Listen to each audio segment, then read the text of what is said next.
6 hertz. Remember this sound. Have you ever wondered why does music affect us so deeply?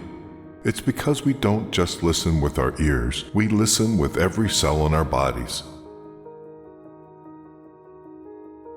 If you understand how music and sound actually change your brain waves, you can use this knowledge to alter your mental and physical performance states with laser accuracy. Your brain is made up of billions of brain cells called neurons, and your neurons use electricity to communicate with each other. As you can probably imagine, these millions of neurons sending signals all at once produces enormous amounts of electrical activity in your brain. And this can actually be detected using electroencephalography, or EEG, which measures electricity levels over areas of your scalp. When you graph the electrical activity of your brain using EEG, you generate what is called a brainwave pattern, which is called a wave pattern because of its cyclic and wave-like nature. The brain patterns are generally categorized like this: beta, 14 to 30 hertz. Beta brain waves are associated with normal waking consciousness. As you go about your daily activities, you're at beta. Alpha, 8 to 13.9 hertz. This is characterized by being fully aware and focused, yet with an effortlessly calm mind. Theta, 4 to 7.9 hertz. Theta is the intriguing border between the conscious and the subconscious worlds. While in theta state, the mind is capable of deep and profound learning, healing, and growth. Delta, this is the deepest meditation and dreamless sleep. Healing and regeneration are stimulated in this state, and that is why deep restorative sleep is so essential to the healing process. Most of us live the majority of our lives in the state of beta, aroused, alert, concentrated. Neuroscientists have shown us that the conscious mind provides 5% or less of our conscious activity during the day. And the 5% they say is for the more aware people. Many people operate at just 1%. So the rest of the day we operate from the subconscious mind. Most of our decisions, actions, emotions, and behavior depend on 95% of the brain activity that is beyond our conscious awareness, which means that 95 to 99% of our life comes from the programming in our subconscious mind. These programs are controlling your life experiences, from the type of food you eat to the actions you take each day, the level of income you earn, and even how you react to stressful situations. By the time you were 7 or 8 years old, you already had a solid foundation of belief based on that programming from people in your life, television shows you watched, and other environmental influences. This is because between 2 and 6 years of age you operate from theta, and the mind is operating in a low vibrational frequency like hypnosis. A child's perceptions of the world are directly downloaded into the subconscious during this time, without discrimination and without filters of the analytical, self-conscious mind, which doesn't fully exist.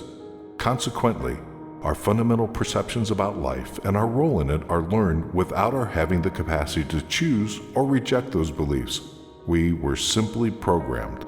Now, I will show you how to use frequencies to change the old programs that are sabotaging yourself every day. You will see that in just a minute. Sound, which includes music, is in essence vibration, molecular compressions in the air that come to your ear. The ear has hair cells in the cochlea that translate this vibration into electrical signals so that the auditory nerve carry this to the brain. So when you hear a sound like this, what happens is that compressions of air are coming to your ear, and your ear is translating that into electrical impulse and sending it to your brain, something like this. This goes up the nerve and into the neurons. Probably millions of neurons are responding to that sound. So it shouldn't seem all that weird that certain frequencies of vibrating air impact your physiology and mental state. When we have 1 cycle per second or 1 click like this, it's called 1 hertz. 6 clicks per second, 6 hertz. But waves, rhythms, and electrical vibrations don't zap around just in your cranium. These waves interact with your entire body. This is how sickness, disease, depression, and stress cause human beings to vibrate at a lower frequency. Frequencies, including audible frequencies produced by sound and music, can elicit either positive or negative emotion. And those frequencies can also elicit positive vibrations in different cells and tissues in your body. But they can also cause negative vibrations. That's why some music makes you feel really good, while some can stress you out to no end. With the possibility of using sound pulses to control your brainwave states, we now have a tool to orchestrate states of consciousness to whatever you want them to go. If a drum is beaten slow enough, it will induce deep theta. As we talked earlier, theta is the same brain state as in the first 7 years of life. This is when your subconscious mind is recording and not playing. Once a day, put on earphones and playing a program of behavior that you want to procreate in your life. Repetition of that every day will then manifest that experience. In order to put yourself in a theta state, the music of the program has to be between 4 and 7.9 hertz. The most effective frequency for putting new programs into the subconscious mind is 6 hertz. We strongly recommend listening to the program listed in the description once a day. So your task now is to make time at some point in the day, put new programs into your subconscious. That will be in alignment with your wishes and desires. You can't be rich with poor programs. You can't be happy and successful with bad programs.